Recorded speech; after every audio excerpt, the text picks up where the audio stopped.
Assalamualaikum, selamat siang pemirsa. Senang sekali Topik Siang edisi hari ini, Rabu 20 Agustus 2014 dapat kembali hadir untuk Anda. Selain cuplikan 3 topik utama tadi, kami juga akan hadirkan sejumlah topik pilihan lainnya. Saya Melisa Ganasari, inilah Topik Siang selengkapnya. Pemirsa, sebuah minibus ludes terbakar di hutan Baluran Situbondo, Jawa Timur. Awal kejadian, sopir dikejutkan oleh suara ledakan di bawah jok kemudi, lalu disusul api yang cepat membesar.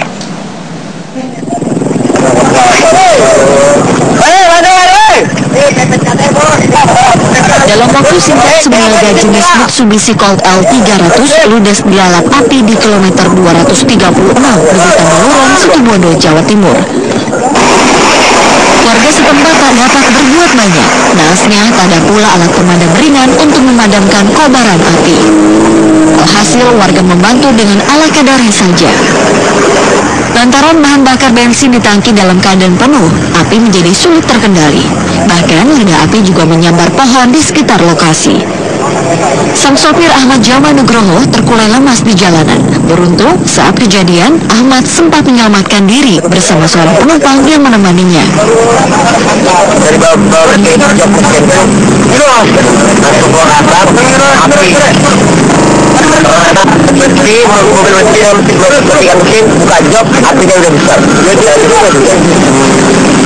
Ada penumpangnya nggak ini tadi, Mas? Ya, ada kebetulan muatannya itu barang itu deh, Pak, yang sampai lihat juga kan kerajinan tuh, Pak, sama barangnya telepon, tempat. Akibat kejadian ini, lalu lintas di jalur hutan Baluran lumpuh selama 1 jam. Pemilik mobil Niaga berplat nomor DK1466BS itu merugi sekitar 250 juta rupiah. Sedianya mobil naas ini hendak membawa barang kerajinan tangan menuju Bali dari Surabaya. Demikian laporan Heri Sampurno dari Situbondo, Jawa Timur. Kita ke topik lain pemirsa, belum lama lalu pada 13 Agustus ditemukan 6 kg ganja di kampus Universitas Nasional Jakarta. Yang mengejutkan saat aparat kembali menyisir perguruan tinggi ternama yang sudah berdiri sejak tahun 1949 itu, kembali ditemukan 3,6 kg ganja yang tersebar di berbagai penjuru kampus.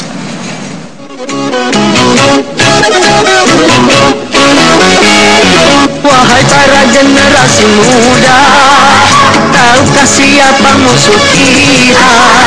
Narkotika, psikotropika, dan obat-obat yang berbahaya.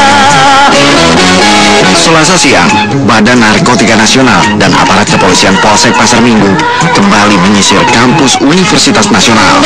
Terlalu banyak yang jadi korban. Sekitar sepekan sebelumnya, ditemukan 6 kg ganja di kampus Kesohor yang sudah berdiri sejak tahun 1949 ini. Yang mengejutkan, masih juga ditemukan ganja di tempat ini.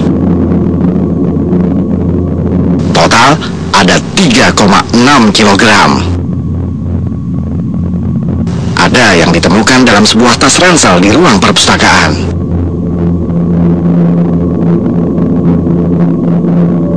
Ada pula yang disembunyikan di antara rimbunan pohon bambu di belakang gedung.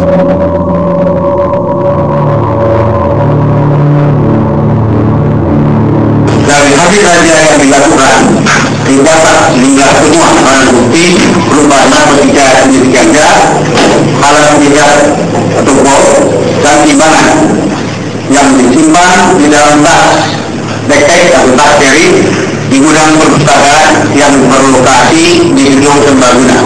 Jumlahnya berkisar 3,6 kg ganja, baik yang masih berupa batu maupun kemasan-kemasan yang jual. Yang kedua, kami juga menemukan kembali dom, kemudian ada bom molotov, lentingan-lentingan, sehingga ini menjadi landasan kami, landasan pimpinan universitas untuk menyisir setiap jempol dalam gedung-gedung maupun di area-area luar ruang di dalam lokasi kampus universitas. Padahal, belum genap sepekan ditemukan 6 kg ganja di kampus ini. Yang lebih mengejutkan, ganja itu ditemukan di ruang senat mahasiswa, ruang yang semestinya sakral tempat mahasiswa memperjuangkan idealisme dan intelektual mereka. Dan ada 4 orang yang tidak berdaya bertanggung jawab terkait dengan pengangkatan itu pada saat tanggal 14. Untuk hari ini ada satu orang yang kita berikan dari identik di Polres Jakarta Selatan.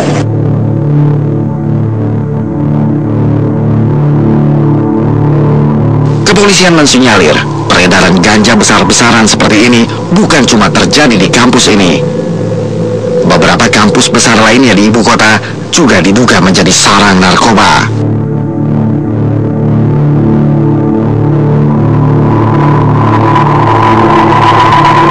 Bahkan, Badan Narkotika Nasional sempat merilis data yang cukup mengejutkan. Sekitar 22% mahasiswa di negeri ini menghisap ganja.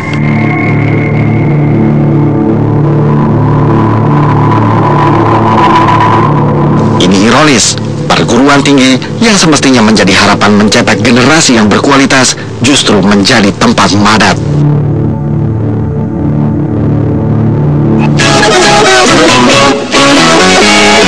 Wahai para generasi muda, tahukah siapa musuh kita? Narkotika, psikotropika, dan obat-obat yang berbahaya. Bermacam-macam jenis Demikian narkoba laporan tim liputan topik. yang berupa serbuk pil dan ganja. Ketahuilah, waspadailah, jangan sampai kau menggunakannya. Masih seputar narkoba, pemirsa, JC Chan, putra aktor laga Hollywood Jackie Chan, ditangkap polisi karena kasus narkotika. JC adalah bintang film Tiongkok yang terjerat narkoba dalam beberapa bulan terakhir. JC Chan ditangkap polisi Tiongkok bersama seorang teman di kediamannya di Beijing 14 Agustus lalu. Polisi menemukan barang bukti ganja seberat 85 gram di rumah putra aktor Hollywood Jackie Chan itu. Dari hasil tes urin, JC Chan dan temannya positif mengkonsumsi ganja. Kasus yang menimpa pria berusia 32 tahun ini adalah tamparan bagi keluarga Jackie Chan dan pemerintah Tiongkok. Apalagi JC pernah mendaftar sebagai duta narkoba. Penangkapan putra Jackie Chan ini adalah bagian dari operasi pemberantasan narkotika yang tengah digencarkan di Tiongkok. Pemerintah Tiongkok memang berupaya keras memberantas narkoba, salah satunya menangkap para artis yang diduga terkait kasus ini. Dalam 6 bulan terakhir, sudah ada 10 artis Tiongkok yang ditangkap atas kepemilikan narkotika. Polisi blokir website prostitusi. Dan kembali di Topik Siang, pemirsa, seorang pria di Jember, Jawa Timur nekat mengakhiri hidupnya dengan menggantung diri. Usut punya usut, semua ini lantaran sang istri ngotot minta cerai. Urusan ranjang dan tidak ada kecocokan jadi pemicu.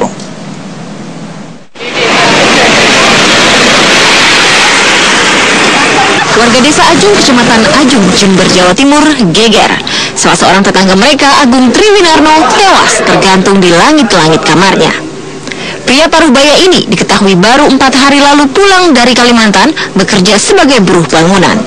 Polisi yang tiba di lokasi langsung mengidentifikasi jasad korban. Sejumlah warga dan keluarga korban juga dimintai keterangan. Dari pengakuan sang istri, korban patah hati setelah istrinya mendesak minta cerai. Urusan ranjang dan tidak ada kecocokan lagi jadi pemicu.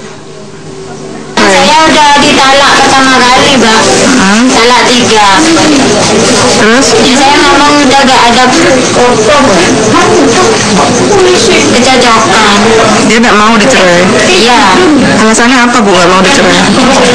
Ya gak kuat tinggal saya gitu. Terus Jadi saya mati kalau saya ditinggal sama kamu gini. Dan maunya korban mau rujuk, tapi istrinya tidak mau. Dan pada saat setengah 12 pagi sekitar jam 5 baru kebetulan dia sudah gantung diri, diduga gantung diri. Dan Dari tempat kejadian, polisi mengamankan barang bukti surat pernyataan cerai yang dibuat sehari sebelumnya dan telah ditandatangani korban berikut istrinya. Sejauh ini polisi tidak menemukan tanda-tanda kekerasan di tubuh korban. Namun untuk memastikan penyebab kematiannya, polisi mengevakuasi jasad korban ke kamar mayat RSD Dr. Subandi, Jember. Demikian Sinto Sofiadin melaporkan dari Jember, Jawa Timur. Masih dari Jawa Timur, pemirsa, di Surabaya, polisi membongkar jaringan prostitusi online atau lewat dunia maya. Meski situs itu telah diblokir pemerintah, rupanya masih bisa diakses oleh pelaku mucikari. Polisi kini memburu sejumlah mucikari prostitusi online kelas atas. Sejauh ini baru seorang mucikari yang sudah ditangkap. Dalam pemeriksaan, tersangka mengaku bertugas mengatur jadwal kencan para gadis dengan lelaki hidung belang.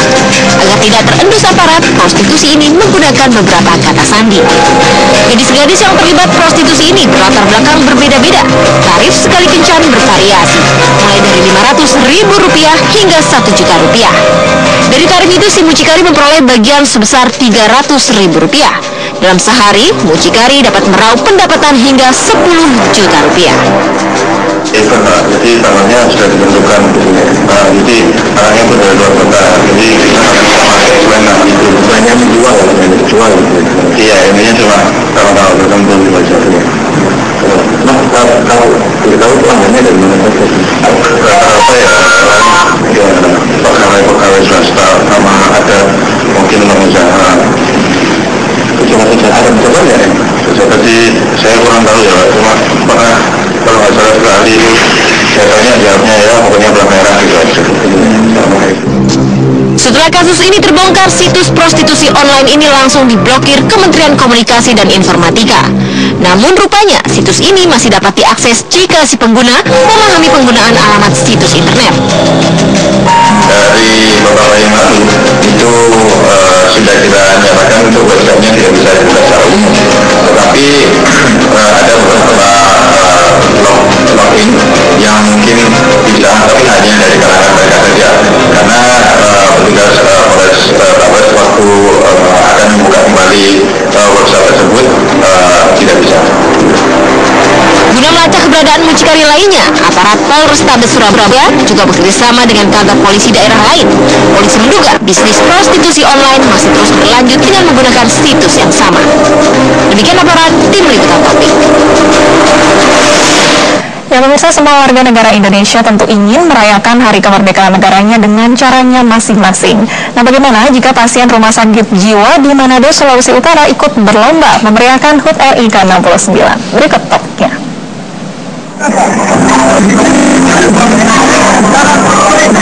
Seperti inilah aksi baris berbaris yang dilakukan oleh para penderita gangguan jiwa yang sedang menjalani perawatan di Rumah Sakit Profesor Ratu Buyung Sang Manado, Sulawesi Utara.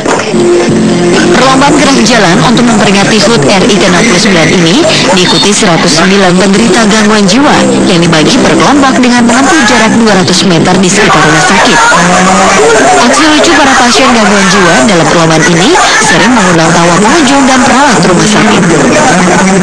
Tidak hanya gerak jalan, para penderita gangguan jiwa ini juga mengikuti perlombaan lainnya, seperti baca puisi, tarik tambang, dan bernyanyi. Kami merayakan pesta RI 17 Agustus yang genapnya tahun ke-69. Indonesia merdeka, sekali merdeka, tetap jaya Indonesia. Perlombaan bagi pasien sakit jiwa ini digelar selain untuk memeriahkan HUT RI ke-69, juga sebagai terapi untuk membangkitkan psikologi mental yang positif, sehingga membantu mempercepat penyembuhan. Demikian laporan Marwan Des Aswan dari Manado, Sulawesi Utara. Ya, selanjutnya kami akan ajak Anda menengok latihan terjun payung Komando Pasukan Khusus. Terima kasih Anda masih bersama kami di Topik Siang. Pemirsa, bagi pasukan elit Komando Pasukan Khusus Kopassus, memiliki kemampuan terjun bebas militer adalah suatu keharusan. Nah, untuk memelihara dan mengasah kemampuan ini, mereka harus melakukan latihan secara berkala. Kita lihat bersama yuk latihannya.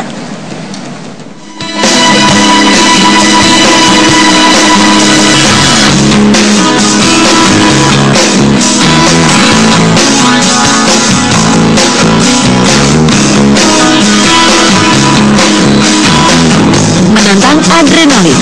Mungkin itulah kata-kata yang tepat untuk menggambarkan aksi para prajurit TNI Grup 1 Kopassus ini saat menggelar latihan terjun bebas militer di Serang, Banten. Selain membutuhkan nyali yang besar, aksi terjun bebas militer ini juga menuntut keahlian yang tinggi serta pengalaman yang cukup. Kemampuan ini menjadi salah satu keahlian yang harus dimiliki setiap prajurit Kopassus. Ini diperlukan terutama saat bertugas di daerah konflik agar dapat menyusup ke daerah lawan. Jadi untuk meningkatkan profesionalisme prajurit, setiap tahun kami mengadakan latihan terjun bebas militer. Dan kebetulan yang untuk tahun ini dilaksanakan selama 14 hari yang dilaksanakan di Pondok Cabe dan juga di Serang, Banten sekitarnya. Untuk melakukan latihan terjun bebas militer, prajurit yang dilengkapi dengan perlengkapan terjun dibawa terbang menuju ketinggian 10.000 kaki. Dari ketinggian itulah mereka akan melakukan aksi terjun bebas. Latihan pemeliharaan kemampuan terjun bebas militer merupakan latihan dengan risiko sangat tinggi. Namun itu tidak menjadi batasan bagi prajurit Kopassus untuk tetap berlatih. Demikian laporan tim liputan Topik Siti Ma'rufah dari Serang, Banten. Ya, topik tadi menutup jumpa kita di topik siang kali ini. Mewakili tim redaksi yang bertugas, saya Melisa Ginasari pamit undur diri. Terima kasih atas kebersamaan Anda. Sampai jumpa dan wassalamualaikum.